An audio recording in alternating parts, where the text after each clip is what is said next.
দোস্ত দোস্ত তুই নোয়া খেললা না? হ্যাঁ। তো দোস্ত দেখ ওখানে একটা খালি নোয়া গাড়ি। হ্যাঁ তো তো দোস্ত গাড়িটাও তো তোর মতো নোয়া খেললা। ছি, খুব বাজে ছিল। আচ্ছা তোরা নোয়া খেললারা খাইয়েই দৌড় দাস কেন? খালি খাইতেই কি দাওয়াতে যাস? ভাই তোরা পরে বলস কেন? ওটা ফাঁক ঘর না, ওটা পাক ঘর। ভাই আমার একশো নোয়া খেললা ছিল, তাই মনে হয় আমার খেয়েই দৌড় দিছে। ভাই তোদের ভাষা বুঝতে আমার আইএলটিএস এর মতো এনএলটিএস করতে হইব।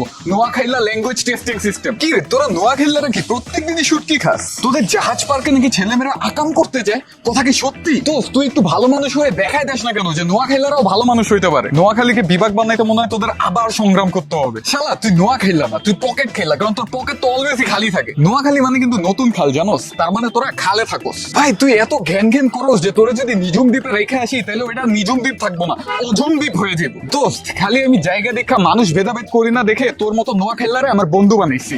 ও, আর আমি পশু পাখিকে তুচ্ছ করে দেখি না বলে তোর মতো গরুরে আমি বন্ধু বানাইছি।